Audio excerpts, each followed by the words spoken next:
মনিকা দেবীর মেয়ে তানিয়া কোচিং এর অ্যাডমিশন কনফার্ম হওয়ার পর তার মায়ের কাছে এসে বলে, মা, ও মা, তুমি কোথায় আছো?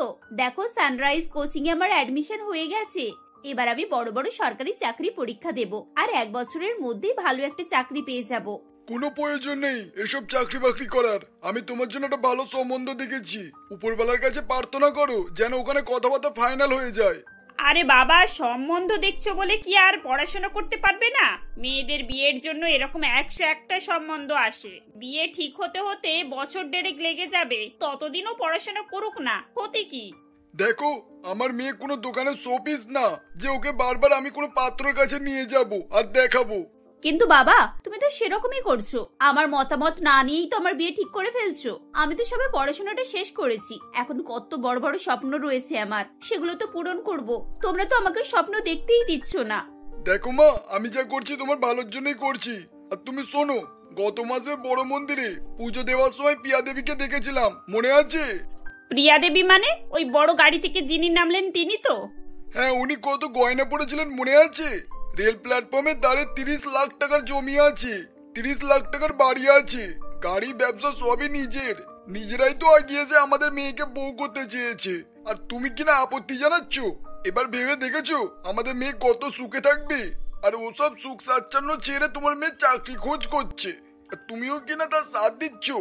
এইবার আনন্দবাবুর কথা শুনে মনিকা দেবীও রাজি হয়ে যান এবং মেয়েকে বুঝিয়ে বলেন, শোন মা, তোর বাবা কিন্তু ভুল কিছু বলছে না। এরকম পরিবার পাওয়া যায় না, ওরা সত্যি সত্যি বুনেদি বাড়ির। তুই ওদের ওখানে গিয়ে না অনেক সুখে থাকবি, কোনো কিছুর অভাব হবে না। মা, তুমি এসব কি বলছো বলো তো? বুনেদি বাড়ির লোকজন কি রেল স্টেশনের ধারে বাড়ি তৈরি করে? ভেবে দেখো তো, সারাক্ষণ ট্রেনের শব্দ আর চিৎকার চেঁচেমেচি, এরকম পরিবেশে মানুষ থাকবে কি করে? আহা, তুই ব্যাপারটাকে বুঝতে পারছিস না।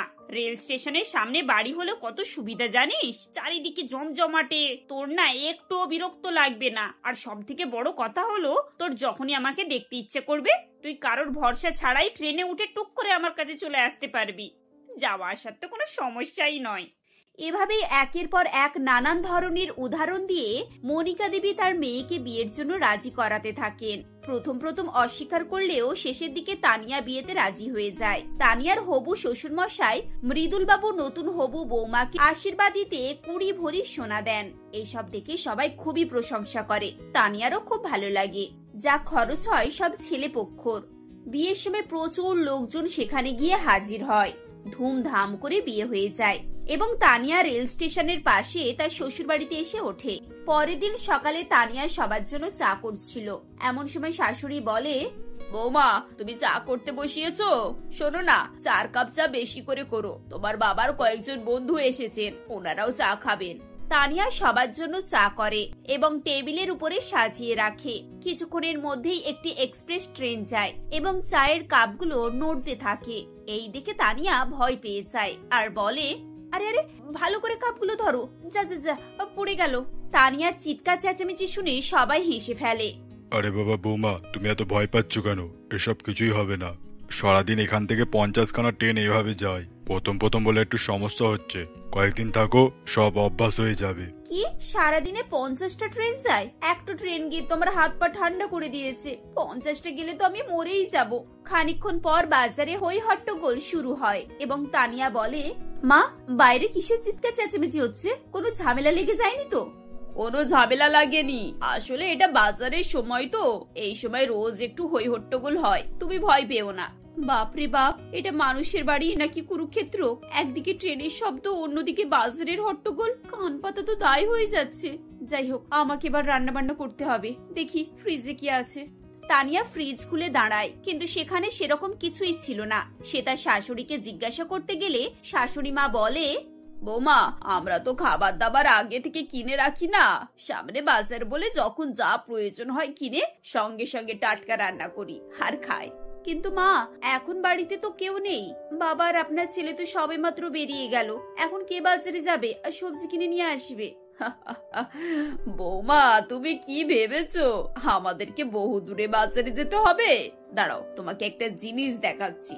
এই বলে প্রিয়া দেবী সিঁড়ির ঘরের নিচে দরজাটি খুলে দেন। তানিয়া অবাক হয়ে দেখে সেই দরজার সামনে সারি সারি লোক বাজার নিয়ে বসেছে। অর্থাৎ বাজারটি তার বাড়ির একেবারে লাগোয়া। নাও বৌমা, এখানে সব রকমের জিনিস পাওয়া যায়, সবকিছু একেবারে ফ্রেশ আর টাটকা। তোমার যেটা ইচ্ছা তুমি তুলে নাও। দাঁড়াও, আজ তোমার পরিচয় করিয়ে দিয়ে এদের সাথে। ও কাকি, কি এনেছো গো? বেগুনগুলো তো বেশ টাটকা বলে মনে হচ্ছে। তা কত করে দিচ্ছ? ওই 50 করে দিচ্ছি গো, তোমার জন্য 40 দেব। এটা কে, নতুন বৌমা বুঝি? হ্যাঁ গো, দেখে রাখো, কাল থেকে ওই বাজার করতে আসবে। শোনো, ওকে কিন্তু ভালো ভালো আর টাটকা জিনিস দেবে, আর দামটাও ঠিকঠাক ভাবে নেবে, বুঝলে? হ্যাঁ গো হ্যাঁ, বৌমার কাছ থেকে আমি কি আর বেশি দাম নিতে পারি? দেখো বৌমা, তোমার কিন্তু যেটা ইচ্ছা হবে তুমি বেছে নিও, কেমন? এভাবে একের পর এক সবজিওয়ালির কাছে গিয়ে প্রিয়া দেবী এবং তানিয়া টাটকা বাজার করে আনে। বাড়ি ফিরে এসে রান্না করে এবং দুপুরের খাওয়া দাওয়া হয়। পরের দিন তানিয়া রাতের বেলা ঘুমাচ্ছিল, এমন সময় হঠাৎ এক চা বিক্রেতা হেঁকে ওঠে। এই চাই চাই, গরম চাই গরম, এই গরম চাই। আরে এত রাতে কে আবার এলো কোথা থেকে? কোথায়, কিসের চা?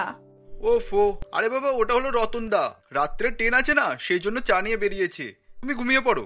উফ বাবা, স্টেশনে চা হচ্ছে আর এত জোরে জোরে শোনা যাচ্ছে, আমার তো মাথা ধরে গেল। এবার দেখছি আমাকে গিয়ে এক কাপ চা করে খেতে হবে। তানিয়া ঘুম থেকে উঠে রাতে চা তৈরি করে এবং খায়। এভাবেই দিন কাটতে থাকে। ট্রেনের শব্দ, বাজারে চেঁচামেচি, হই হট্টগোল, এইসবের মাঝে তানিয়া ধীরে ধীরে বিরক্ত হয়ে ওঠে। কয়েকদিন পর তার শাশুড়ি বলেন, বৌমা, তোমার ছোট মাসি আর মেসোমশাই বিষ্ণুপুরে যাচ্ছে। বিষ্ণুপুরের ট্রেন এখানে অনেকক্ষণ দাঁড়ায়, তাই ওরা বলছিল কিছু টিফিন প্যাক করে দিলে ভালো হতো, রাস্তায় ওরা খেয়ে নিত। বেশি কিছু নয়, ওই 20 খানার মতো লুচি আলুর দম আর একটু মিষ্টি দিলেই হবে। কিন্তু মা, ট্রেন তো মাত্র 1 মিনিট দাঁড়াবে, এইটুকু সময় খাবার কি করে দেওয়া হবে? আরে বাবা, 1 মিনিট সময় অনেক সময়। এই 1 মিনিটে খাবার দিয়ে গল্প করে আসা হয়ে যাবে, বুঝলে? তুমি চিন্তা করো না, তুমি শুধু চটপট করে কয়েক লুচি আর আলুর দমটা করে নাও। ছোট মাসি কি বাড়ি থেকে খাবার নিয়ে আসতে পারে না? এই তো সেদিনে নিজের বৌমার কত নাম করছিল। মাত্র তো 4টে স্টেশন আগে ওদের বাড়ি। নিজেরা যদি খাবারটা নিয়ে আসে, কি এমন ক্ষতি হয়ে যাবে শুনি? বোনের বাড়ি স্টেশনের ধারে বলে বোনকে টিফিন প্যাক করে দিতে হবে? যত জ্বলন হয়েছে আমার। স্টেশনের সামনে বাড়ি বলে রোজ কেউ না কেউ এসে উপস্থিত হয়ে যাচ্ছে, যেন মনে হচ্ছে এটা বাড়ি নয়, কোনো হোটেল। আর যখন ইচ্ছা একবেলা এসে খেয়ে চলে যাচ্ছে। বিনা পয়সার খাবার খাবে নাই বা কেন? তানিয়ার আগে গজগজ করতে করতে রান্না বান্না করে ফেলে এবং ছোট মাসি ও মেসোমশাইকে খাবার দিতে ট্রেনে যায়। খাবার রেখে সে ফিরে আসছিল, এমন সময় মাসি বলে, বৌমা, শুধু কটা লুচি আর আলুর দম, একটু বেশি করে লুচি দিতে পারলে না? আমরা এখানে 5-6 জন আছি, আর তুমি মাত্র গুনে গুনে 20টা লুচি এনেছো, তারপর একটু চাও আনোনি। এই শীতের সময় গরম গরম চা না খেলে কি আর ভালো লাগে? তোমার শাশুড়ি তোমাকে চায়ের কথা কিছু বলেনি? না মাসিমা, মা তো শুধুমাত্র লুচি আর আলুর দম একটু মিষ্টির কথা বলেছিলেন। ওই ছোট টিফিনে মিষ্টি আছে, দেখুন। থাক, ওই কটা মিষ্টি আর কার মুখেই বা দেবো? তোমার শাশুড়ি না হয় তোমাকে ওভাবে বলেছে, কিন্তু তুমি বাপু একটু মাথা খাটিয়ে কয়েকটা বেশি লুচি করতে পারলে না? সত্যি বাবা, কোন বাড়ি থেকে এসেছো কে জানে, মানুষকে আপ্যায়ন করতেও জানো না। এবার নেমে যাও, অনেক দেরি হয়ে গেছে, ট্রেন ছেড়ে দেবে। তানিয়া ট্রেন থেকে নেমে যায়, কিন্তু তখনও তার মাসি শাশুড়ির কথা তার কানে বাজছিল। কিরকম মানুষ কে জানে, এত কষ্ট করে খাবার দাবার বানিয়ে নিয়ে এলাম, কোথায় একটু প্রশংসা করবে, কিছু উপহার দেবে তা নয়, উল্টে আমাকেই কথা শুনিয়ে দিল। এভাবে আরো কিছুদিন কেটে যায়। তানিয়া তার মাকে ফোন করে উল্টোপাল্টা করে কথা শোনাতে থাকে। মা, তুমি এবার শান্তি পেয়েছো তো? এত পাত্র থাকতে তোমার এখানে আমার বিয়ে দিতে হলো বলো? না ঘুমিয়ে আরাম, না খেয়ে আরাম, সারাদিন যেন যুদ্ধক্ষেত্রে কাটছে। এত শব্দ আমার আর সহ্য হচ্ছে না মা। তার উপরে লোকজনের ভিড় যেন লেগেই আছে, যেখানে চোখ যায় শুধু মানুষ আর মানুষ। এত ভিড়ের মাঝে আমি আর থাকতে পারছি না মা, আমার শান্তি চাই। আরে বাবা, তুই কেন এসব নিয়ে এত মাতামাতি করছিস বলতো? দেখ, বিয়ের পর প্রত্যেকটা মেয়ের সমস্যা হয়। আমি তো তোকে বলছি অ্যাডজাস্টমেন্ট করতে না এখনো কয়েক মাস লাগবে। আর তুই যদি বারবার আমাকে ফোন করে এসব শোনাতে থাকিস, তাহলে তো শ্বশুর বাড়িতে তোর মনই বসবে না। আমার কথা শোন, তুই আমাকে এখন 1 মাস ফোন করবি না, ভালো করে সংসার কর। এই বলে মনিকা দেবী ফোন রেখে দেন এবং 1 সপ্তাহ পর তানিয়ার বাড়িতে তার পিসি শাশুড়ি আসে। পিসি শাশুড়ি কলিং বেল বাজাতে থাকে, কিন্তু তানিয়া কলিং বেলের শব্দ শুনতেই পায় না। খানিকক্ষণ পর আনন্দবাবু গিয়ে দরজা খোলেন। তখন পিসি শাশুড়ি এসে বলেন, কি ব্যাপার দাদা, তোমরা কি কলিং বেলের শব্দ শুনতে পাচ্ছ না? আমি 10 মিনিট ধরে এখানে দাঁড়িয়ে আছি, এতক্ষণে তো গোটা পাড়ায় জেগে যাওয়ার কথা। আরে বাবা, আমি টয়লেটে গিয়েছিলাম, তোর বৌদি তো পুজো দিতে গেছে, বৌমা তো পুজো দিতে গেছে, আর ছেলে তো দোকানে। আর তোমার বৌমা কোথায়? সে তো দিব্যি ঘরে আছে। এমন সময় তানিয়া বেরিয়ে আসে এবং পিসি শাশুড়িকে প্রণাম করে বলে, ওমা, আপনারা কখন এলেন? আমি তো কিছুই বুঝতে পারলাম না। অনেকক্ষণ থেকে দাঁড়িয়ে দরজায় বেল বাজাচ্ছিলাম। আচ্ছা দাদা, তুমি দেখে শুনে এই কানে কালা বউটাকে বাড়িতে নিয়ে এসেছো? কলিং বেলের শব্দ পর্যন্ত শুনতে পায় না। ক্ষমা করবেন পিসিমা, বাইরে ট্রেনের হুইসেলের এত শব্দ, তাই আমি ভালো করে শুনতেই পাইনি। থাক, তোমাকে আর অজুহাত দিতে হবে না। বাইরে আমার ব্যাগপত্র রাখা আছে, সব নিয়ে এসো। আর দেখো, আধ ঘন্টার মধ্যে পরে ট্রেনে তোমার পিসেমশাই ছেলেরা সবাই আসছে। সবার জন্য খাবার দাবার তৈরি করো, আর আমাকে এখন গরম গরম চা করে দাও, মাথাটা খুব ধরেছে। তানিয়া পিসিমার কথা শুনে কাজকর্ম শুরু করে। মনে মনে তার খুবই কষ্ট হচ্ছিল। তানিয়া একেবারে চুপ হয়ে যায়। ধীরে ধীরে দিন কাটতে থাকে এবং তার মনের অবস্থা আরো খারাপ হতে থাকে। বৌমার এই পরিবর্তন দেখে শ্বশুরবাড়ি এবং বাড়ির সবাই চিন্তিত হয়ে পড়ে। সবাই তাকে ডেকে তার সমস্যার কারণ জিজ্ঞাসা করে এবং জানতে পারে যে স্টেশনের সামনে বাড়িতে তানিয়া একেবারে থাকতে চাইছে না। বৌমার খুশির জন্য শ্বশুর শাশুড়ি ফাঁকা জায়গায় নিরিবিলিতে একটি ফ্ল্যাট ভাড়া নেয় এবং সবাই গিয়ে সেখানে ওঠে। সকালে যে যার কাজে বেরিয়ে পড়ে এবং শাশুড়ি মাও পুজো দিতে চলে যান। উফ, এখানে কি শান্তি! কোনো কোলাহল নেই, লোকজনের ভিড় নেই, চারিদিকে একেবারে নিস্তব্ধ, চারিদিকে নিস্তব্ধতা। প্রথম প্রথম তানিয়ার বেশ ভালোই লাগে, কিন্তু যত দিন যেতে থাকে তার অস্বস্তি বাড়তে থাকে। কারণ ঘর থেকে বেরিয়ে যখন সে বাইরে যেত, দেখতো চারিদিকে শুধু গাছপালা, কোনো লোকজনের চিহ্নই নেই। ফ্ল্যাটের বাইরে সবার দরজা লাগানো, কেউ কারোর সঙ্গে কথা পর্যন্ত বলে না এবং কারোর খোঁজও নেয় না। বাজারে যেতে হলে আধ ঘন্টা ধরে হেঁটে অথবা গাড়িতে করে যেতে হতো, আবার একা একা ফিরতে হতো। কয়েকদিন পর তানিয়ার মন পাল্টে যায় এবং ব্যাগপত্র গুছিয়ে তৈরি হয়ে থাকে। সবাই বাড়ি ফিরে এসে তানিয়াকে এভাবে দেখে অবাক হয়ে যায়। শোনো, আমি তোমাদের সবাইকে একটা কথা বলতে চাই। আমার না এখানে একটুকু ভালো লাগছে না। এখানে ফ্ল্যাটে আমি যদি মারাও যাই, তবে কেউ এসে আমার খোঁজ নেবে না। আমার পুরানো শ্বশুর বাড়িতে আমাকে নিয়ে চলো। আমি জানি ওখানে চিৎকার চেঁচামেচি হই হট্টগোল, কিন্তু ওখানে আমার সময় কেটে যেত। বাড়ির পাশে ডাক দিলেই সবাইকে পাওয়া যেত। আমার ওখানে থেকেই অভ্যাস হয়ে গেছে। দয়া করে আমাকে ফিরিয়ে নিয়ে যাও। তানিয়ার কথা শুনে সবাই হেসে ফেলে। এরপর তারা আবার তাদের পুরনো বাড়িতে ফিরে যায়। সেখানে গিয়ে তানিয়া মনের আনন্দে সংসার করতে থাকে।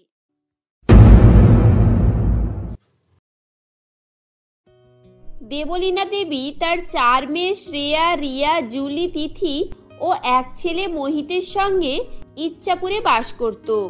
দেবলীনা দেবীর 4 মেয়েকে দেখতে খুবই সুন্দর ও ফর্সা হওয়ায় তারা বেশ কিছুটা অহংকারী প্রকৃতির হয়ে উঠেছিল। এমনই একদিন, মা, ব্রেকফাস্ট নিয়ে আসতে আর কতক্ষণ লাগবে শুনি? তাড়াতাড়ি নিয়ে আসো, আমার আর খিদে সহ্য হচ্ছে না। হ্যাঁ হ্যাঁ, আনছি। খাবার বললেই তো 2 মিনিটে খাবার তৈরি হয়ে যায় না, তার জন্য সময় লাগে। এখন তোদের 4 জনের 4 রকমের ব্রেকফাস্ট বানাতে হয়। তা আমি তো আর কোনো রোবট নয়, আমিও একজন মানুষ। ওহ মা, এই জন্য বলি একটা কোনো সস্তার কাজের লোক রাখো। তুমি তো রাখবেই না। এমন করে বলছে যেন ও স্বর্গীয় বাবা কোটিপতি ছিল। শুধু খাস আর মেকআপ করে ঘুরে বেড়াস তো। তা তোরা কিভাবে জানবি? বাজারে এমনিতেই সব জিনিসপত্রের দাম বেড়ে গেছে, তার উপরে আবার যদি কাজের মেয়ে রাখি, প্রতি মাসে কম করে 3000 টাকা করে গুনতে হবে। তারা যখন কথাবার্তা বলছিল ঠিক তখনই সেখানে দেবলীনা দেবীর বড় ছেলে মোহিত আসে ও সে বলে, ওহ মা, তোমাকে এ নিয়ে চিন্তা করতে হবে না, ডোন্ট ওয়ারি। আজ আমি বোনেদেরকে কাজ ভাগ করে দেব, আর দেখবে বোনেরাও তোমাকে কাজে সাহায্য করবে। তাহলে সকলেই যে যার সময় মতো খাবার পেয়ে যাবে। হ্যাঁ বাবা, তুই ঠিকই বলেছিস। তবে দাঁড়া, আমি এদেরকে কাজ ভাগ করে দিচ্ছি। এই তোরা শোন, এই যে শ্রেয়া আর রিয়া, তোরা বাড়ির বাসন আর কাপড় পরিষ্কার করবি। তিথি আর জুলি, তোরা বাড়ি ঝাড়ু দিবি আর মুছবি। আজ থেকে শুধু রান্নাটা আমি করব। না মা, এটা হতে পারে না। আমি আমার এই সুন্দর সুন্দর নরম হাতে বাসন কাপড় ধুতে পারবো না, আর বাসন ধুয়ে আমার সুন্দর নখগুলোর বলি দিতে পারবো না। হ্যাঁ মা, আর তাছাড়া এই সমস্ত কাজ করলে আমরা তো 2 দিনেই কালো হয়ে যাব। আর তুমি কি চাও যে তোমার সুন্দর সুন্দর ফর্সা মেয়েরা কালো হয়ে যাক? আচ্ছা তুমি এক কাজ করো, দাদা যখন বলছে তাহলে দাদার বিয়ে দিয়ে দাও। হ্যাঁ মা, রিয়া ঠিকই বলছে। তাহলে বাড়িতে নতুন বউ আসবে আর তোমার বাড়ির কাজের কোনো অসুবিধাই হবে না। আর শোনো মা, আর একটা কথা, আমরা কাজ করে কোনো মতেই আমাদের গ্লো নষ্ট করতে পারবো না। এই বলে তারা 4 বোন সেখান থেকে চলে যায়। এরপর দেবলীনা দেবী কথাটা শোনার পর একটু হলেও চিন্তায় পড়ে যায়। কারণ সে ভালোভাবেই জানতো যে তার মেয়েদের দিয়ে কোনোই কাজ করানো যাবে না। এরপর সে মনে মনে ভাবে, রিয়া কথাটা তো খারাপ বলেনি। এমনিতেই মোহিতের 28 বছর হয়ে গেছে, ভালো চাকরিও করে। তাহলে দেখে শুনে একটা ভালো মেয়ে দেখে বিয়ে দিয়ে দিলেই হয়। আমার মেয়েরা তো আমার কথা শোনে না, তা বৌমাকে তো শুনতেই হবে। হ্যাঁ হ্যাঁ। কি হলো মা, তুমি এভাবে চিন্তায় পড়ে গেলে কেন? তুমি কি তাহলে ওদের কথা মতোই করবে নাকি? না না, আমি এখন সে নিয়ে কিছুই ভাবিনি। তোর অফিস যাওয়ার সময় হয়ে গিয়েছে, তা তুই এখন অফিস যা। একথা শোনার পর মোহিত অফিস চলে যায়। এভাবেই বেশ কিছুদিন সময় অতিবাহিত হতে থাকে। এমনই একদিন মোহিত দেবলীনা দেবীকে বলে, মা শুনছো, তুমি সেদিন আমায় বিয়ের কথা বলেছিলে না? তা আমি কোয়েল নামের একটি মেয়েকে পছন্দ করি, আর আমি ওকেই বিয়ে করতে চাই। তা তুমি যদি চাও কাল ওদের বাড়ি থেকে ঘুরে আসতে পারো। তুই যখন মেয়ে দেখেছিস তাহলে আমার আর দেখার দরকার নেই। আমি জানি তোর পছন্দ খারাপ হবে না। নিশ্চয়ই মেয়েটা কোনো বড়লোক বাড়ির মেয়ে, তোর বোনেদের মতোই সুন্দর আর ফর্সা দেখতে। এই বলে দেবলীনা দেবী নিজের কাজে চলে যায়। এভাবেই সেদিন কেটে যায়। পরের দিন মোহিত প্রতিদিনের মতো অফিসে চলে যায়। এরপর অফিসের কাজ শেষে কোয়েলকে বিয়ে করে বাড়ি ফেরে। এ কি মোহিত, তুই কাল মেয়েটার কথা জানালি আর আজই বিয়ে করে নিয়ে চলে আসলি? যদিও ভালোই হয়েছে, এতে করে আমারই সুবিধা হলো। হ্যাঁ মা, আমি শুধু তোমার কথা ভেবেই কোয়েলকে বিয়ে করেছি। আর দেখবে মা, কোয়েল এসে আমাদের বাড়িকে পুরো সাজিয়ে তুলবে। হ্যাঁ, তা তো দেখতেই পাচ্ছি। ওই গো বৌমা, এভাবেই ঘোমটা দিয়ে দাঁড়িয়ে থাকবে? এবার ঘোমটাটা তোলো আর ঘরে প্রবেশ করো। এরপর কোয়েল নিজের ঘোমটাটা সরালে দেবলীনা দেবী এবং তার 4 মেয়ে অবাক হয়ে যায় এবং বলে, এ কি মোহিত, তুই এত কালো মেয়েকে বিয়ে করেছিস? এবার আমি পাড়ার সকলের কাছে কি করে মুখ দেখাবো? আমার কত শখ ছিল আমার একটা বৌমা আমার মেয়েদের মতোই সুন্দর দেখতে হবে। নো নেভার, আমাদের মতো সুন্দর দেখতে কাউকেই হবে না। আর এই যে দাদা, তুই কি আর মেয়ে খুঁজে পেলি না? শহরে কত সুন্দর সুন্দর মেয়ে আছে, তা তুই শেষে কিনা এই কালো মেয়েটাকেই খুঁজে পেলি? ওহ, এগুলো কি হচ্ছে আমি তো কিছুই বুঝতে পারছি না। আর শোন, আমি এখন তোদের কোনো কথাই শুনতে চাই না, বুঝেছিস? এই যে কোয়েল, তুমি আমার সঙ্গে এসো। এই বলে মোহিত তার স্ত্রী কোয়েলকে নিয়ে নিজের ঘরে চলে যায়। এভাবেই সেদিনটা কেটে যায়। পরের দিন কোয়েল সকাল সকাল ঘুম থেকে উঠে সকলের জন্য খাবার বানিয়ে রেডি করে ফেলে। ও সে যখন টেবিলে খাবার সাজিয়ে সকলকে ডাকে, তখন, এই যে তোমাকে কে বলেছে সকলের জন্য খাবার তৈরি করতে? আমরা কেউ তোমার হাতে তৈরি কোনো কিছুই খাবো না। আসলে মা, আজকের নিয়ম অনুযায়ী তো আমাকেই রান্না করতে হবে। আর তাছাড়া মা, আমি সকলের জন্য সকলের পছন্দের খাবার বানিয়েছি, একটু করে হলেও খেয়ে দেখুন। তখন সকলেরই খুব খিদে পেয়েছিল, আর তাই কোয়েলের কথা শুনে দেবলীনা দেবী কোয়েলের তৈরি খাবার খায়। ও সে মনে মনে বলে, পনিরের সবজিটা তো বেশ ভালোই হয়েছে। আর যদিও আমার বৌমা কালো হওয়া নিয়ে খুব একটা সমস্যা নেই, যদি রোজ এরকম সুস্বাদু খাবার তৈরি করতে পারে তাহলে তো আমারই ভালো। এরপর শ্রেয়া, রিয়া, জুলি, তিথি প্রথমে একটু আপত্তি জানালেও পরে কোয়েলের হাতে বানানো খাবার খেয়ে কলেজে চলে যায়। এভাবেই দিন কাটতে থাকে। কোয়েল বাড়ির সমস্ত কাজ করার মধ্যে দিয়ে তার শাশুড়ি দেবলীনা দেবীর মন জয় করে নেয়। কিন্তু কোয়েল শত চেষ্টা করেও তার 4 ননদের মন জয় করতে পারে না। রোজ তারা কোয়েলকে কিছু না কিছু কারণে কালো রঙের জন্য অপমান করতে থাকে। এমনই একদিন সকলে মিলে অনুষ্ঠানে যাওয়ার জন্য রেডি হলে, মা, এই কালো মেয়েটা আমাদের সঙ্গে যাবে নাকি? এ যদি আমাদের সঙ্গে যায় তাহলে আমি যাব না। এই কালো মেয়েটার জন্য আমাদের কোনো স্ট্যাটাস থাকবে না। ওর না আছে কোনো স্টাইল আর না আছে কোনো ড্রেসিং সেন্স। এই শ্রেয়া, এই কালো মেয়ে এগুলো কি? হ্যাঁ, কোয়েল তোদের বৌদি হয়, ওকে রেসপেক্ট কর। আর শোন, তোর বৌদিও আমাদের সঙ্গে যাবে, শুনেছিস? তাহলে ঠিক আছে মা, তুমি তোমার বৌমাকে নিয়েই যাও, আমরা ওখানে যাব না। সেই গিয়ে অপমান হওয়ার থেকে না যাওয়াই ভালো। মা, আপনি দিদিদের উপরে রাগ করবেন না। ওরা যখন আমায় নিয়ে যাবে না বলছে, তাহলে আপনারাই যান। এমনিতেও আজ আমার যাওয়ার মন ছিল না, শুধু আপনি জোর করলেন বলে আমি রাজি হলাম। কোয়েলের কথা শুনে তারা সকলে সেদিন অনুষ্ঠান বাড়িতে চলে যায়। এভাবে আরো কয়েকদিন কেটে যায়। এমনই একদিন শ্রেয়াকে পাত্রপক্ষ দেখতে আসে। শ্রেয়াকে দেখতে সুন্দর হওয়ায় পাত্রপক্ষের প্রথম দেখাতেই শ্রেয়াকে পছন্দ হয়ে যায় এবং কয়েকদিনের মধ্যেই তাদের বিয়ে সম্পন্ন হয়ে যায়। বিয়ের পর শ্রেয়া শ্বশুরবাড়ি যাওয়ার সময় কোয়েল বলে, দেখো শ্রেয়া, শ্বশুরবাড়ি গিয়ে সকলের যত্ন নেবে, গুছিয়ে বাড়ির সব কাজ করবে, দেখবে তোমাকে সকলে খুব ভালোবাসবে। ওহ বৌদি, তুমি তোমার চরকায় তেল দাও, তোমাকে অত জ্ঞান দিতে হবে না, বুঝেছো? আমাকে দেখতে সুন্দর, আমাকে বাড়ির কোনো কাজ না করলেও সকলে ভালোবাসবে। বাড়ির কাজ তোমার মতো কালো মেয়েদের আর কাজের লোকেদের করতে হয়, বুঝেছো? শ্রেয়ার কথা শুনে কোয়েলের সেদিন মন খারাপ হয়ে যায় এবং শ্রেয়া খুশি মনে তার শ্বশুরবাড়ি চলে যায়।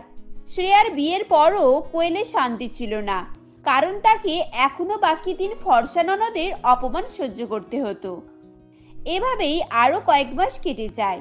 এমনই একদিন শ্রেয়া কাঁদতে কাঁদতে তার মায়ের বাড়ি ফিরে আসে।